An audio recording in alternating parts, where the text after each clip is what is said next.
എൻ്റെ പേര് സ്വപ്ന എന്ന്. എന്നെ ഒന്ന് സഹായിക്കുമെന്നറിയാൻ വേണ്ടി ഞാനിപ്പോൾ ഈ നിങ്ങളുടെ മുമ്പിൽ വന്ന് കൈ നീട്ടുന്നു. എനിക്ക് ബ്രെയിൻ ട്യൂമറും യൂട്രസിൽ മുഴയും ആമവാദമുള്ള വ്യക്തിയാണ്. എന്നെ ഒന്ന് സഹായിക്കണം. ഞാൻ വാടക വീട്ടിലാണ് താമസിക്കുന്നത്. മറ്റുള്ളവരുടെ സഹായത്തിൽ ഞാൻ ജീവിക്കണം. എൻ്റെ ഹസ്ബൻഡിനാണെങ്കിൽ 3 അറ്റാക്ക് കഴിഞ്ഞു.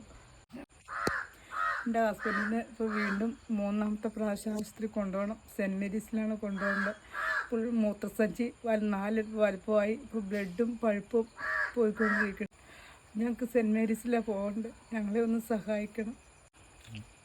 3 പ്രാവശ്യം ഇങ്ങനെ പോയത് മറ്റുള്ളവരുടെ സഹായത്തിലാണ്. മറ്റുള്ളവരോട് കരഞ്ഞ് കാല് പിടിച്ച് പള്ളിക്കടയൊക്കെ പോയി സഹായം ചോദിച്ചാണ് 3 പ്രാവശ്യം ആശുപത്രി കൊണ്ടുപോയത്. മറ്റുള്ളവരുടെ സഹായത്തിൽ ഇപ്പോൾ ഞങ്ങൾ കഴിയുന്നത്.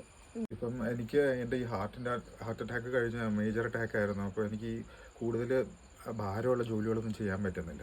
ചെയ്ത് കഴിഞ്ഞാൽ ഭയങ്കര കഥപ്പും കാര്യങ്ങളും. അങ്ങനെ ഞങ്ങൾ ഈ ആക്രി കച്ചവടം ചെയ്യായിരുന്നു. കുപ്പിയും അതുമെല്ലാം വിറ്റ് ഇങ്ങനെ എടുത്തു കൊണ്ട്. അപ്പോൾ ഇതും കൂടെ വന്നു കഴിഞ്ഞപ്പോഴത്തേനും ഇപ്പോൾ എനിക്ക് ഭയങ്കരമായിട്ടൊന്നും ജോലി ചെയ്യാൻ പറ്റുന്നില്ല. ഇപ്പോൾ ഇതൊന്നും മാറിയിട്ട് വേണം എന്തെങ്കിലും ഒരു ഉപജീവന മാർഗം എനിക്ക് ഇരുന്ന് ചെയ്യാൻ പറ്റിയത് എന്തെങ്കിലും ഒന്ന് കണ്ടെത്തണം.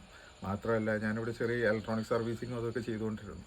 ഇപ്പോൾ എനിക്ക് കൂടുതൽ നേരം ഇരിക്കാനും പറ്റില്ല, കൂടുതൽ നേരം കിടക്കാനും പറ്റില്ല. അപ്പോൾ ഈ ഇത് കഴിയുമ്പം ആർക്കെങ്കിലും എന്തെങ്കിലും ഇരുന്നുള്ളൊരു ജോലി എനിക്ക് ആരെങ്കിലും ഓഫർ ചെയ്യാൻ പറ്റുമെങ്കിൽ വലിയ ഉപകാരമായിരുന്നു. ഞാൻ ഇതിൽ നിന്ന് മാറാൻ വേണ്ടി നിങ്ങളെല്ലാവരും പ്രാർത്ഥിക്കണം, എന്നെ സഹായിക്കണം.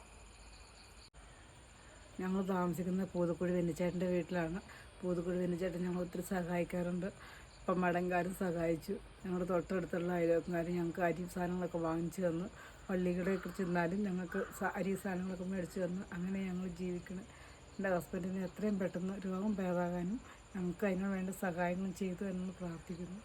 പല സ്ഥലത്തും ജോലി ചെയ്തായിരുന്നു. അപ്പോൾ എൻ്റെ കയ്യിൽ ഈ വെള്ളപ്പാണ്ടുള്ളത് കാരണം അത് വളരെ ബുദ്ധിമുട്ടായി മറ്റുള്ളവർക്ക് എല്ലാവർക്കും. അപ്പം ഞാൻ അതുകൊണ്ട് വേറെ പലയിടത്തും ശ്രമിക്കുകയും ചെയ്തു, എന്നിട്ടും പറ്റില്ല. അപ്പോൾ എനിക്ക് ഈ അസുഖം ഒന്ന് ഭേദമായി കഴിയുമ്പോൾ എനിക്കൊരു ഉപജീവന മാർഗത്തിനൊരു ജോലി എന്തെങ്കിലും ശ്രമിക്കുന്നുണ്ടായിരുന്നു ഞാൻ. അപ്പോൾ ഇത് കേട്ട് എല്ലാവരും ഞങ്ങളെ ദയവ് ചെയ്ത് സഹായിക്കണമെന്ന് ഞങ്ങളെ അഭ്യർത്ഥിക്കുകയാണ്. അപ്പോൾ ഞങ്ങളുടെ ബുദ്ധിമുട്ടിന് നിങ്ങൾ മനസ്സിലാവുമെന്ന് ഞങ്ങൾ വിചാരിക്കുന്നു. ദൈവം അനുഗ്രഹിക്കട്ടെ. ഞാൻ ഒരിക്കൽ കൂടി ഞങ്ങളോട് എൻ്റെ അഭയത്തിന് ആഗ്രഹിക്കുന്നു. ഞങ്ങൾക്ക് 2 പേരും നിത്യരോഗികളാണ്. ഞങ്ങൾക്ക് എന്തെങ്കിലും ഒരു സഹായം ചെയ്യുന്നു. ഒരു വർത്തമാനം പറയുമ്പോൾ തന്നെ എനിക്ക് ബുദ്ധിമുട്ടുണ്ട്. എനിക്ക് ശ്വാസം മുട്ടലുള്ള ആളാണ്. അതുകൊണ്ട് ഞങ്ങൾ 2 പേരെ ഒന്ന് സഹായിക്കണം. അതിനുവേണ്ടി നിങ്ങളുടെ മുമ്പിൽ ഞാൻ കൈകൂപ്പി അപേക്ഷിക്കുകയാണ്.